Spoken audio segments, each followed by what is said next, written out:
Mga friends, samahan niyo ako magluto ngayon. Luluto po tayo ng miso shiro soup ng Japan. Dito ko iluluto ko. Ang laki, gigisain ko dito para isang taon ng pag-ulam ni Tita Ganda. Ito po yun, no, yung ihahalo kong miso ang tawag dito. Meron po to sa Pilipinas, nakita ko na siya sa department store. Ito yung last na ilalagay natin. Isda din po ito. Tapos ito yung gagawin kong parang betchen niya. Dashi, isda to na powder. Ang sarap po, promise. Pero yung lalahalo ko po dito to, yung parang bacon, yung baboy siya. Meron to yung, ewan ko, wala to yata sa Pilipinas eh. Gubo ang tawag dito. May ginagawa nilang mga chips. Tapos, ito yung mga gulay, patatas, ito, ano ba yung carrots, sibuyas, tsaka gabi, nilalagay ko siya. Tsaka may, ito yung tofu yung gagamitin ko. Pwede na po yan. Depende sa inyo yung pagkakat niya na. Tuturuan ko kayo. Akala mo magaling eh. Pero masarap. Pag ako nagluto unahin natin yung baboy. Galing ko. Ibisain ko. Masarap siya. Pag punuti na yung baboy, yung meat, pwede nyo na kung ihalo yung gulay. Pero unahin ko po kasi yung gulay kasi medyo matigas.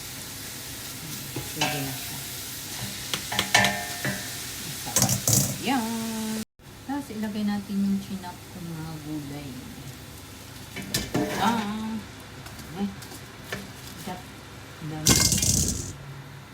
Isang taunan ko na yun. Hindi-ihaw ako ng salmon. Para inihaw na salmon with soup na tonjiro. Balance. Lalagyan natin ng na tubig na lang para madaling tumulo.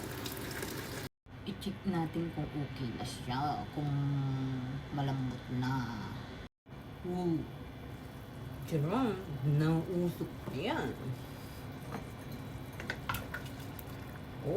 Pwede nang lagyan ng miso.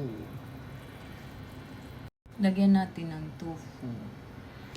Miso, nilusaw ko lang siya sa mainit na tubig para ilalagay po natin ito.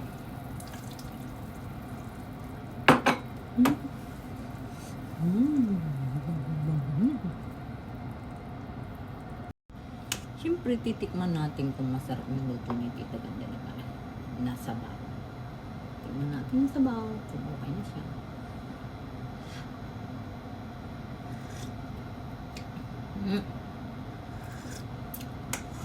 Sarap. Soup lang, ulam na. Ang ginagawa ko kasi kung nailagay ko yung miso, ganyan, pinapatay ko na yung apoy. Patay na yung apoy para kasi hindi pwedeng papakulo din yung miso nilagay ko eh. Diba?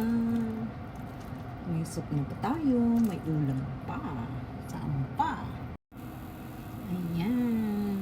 Okay na po yung soup. Tonjiro soup po. Ayan o. Nilagyan ko siya ng parang yung sibuyas na dahon. Masarap po ito. I-try nyo pong magluto nito, promise. Magugustuhan nyo. Hanggang dito na lang. Bye-bye po. Isang taon kong kakainin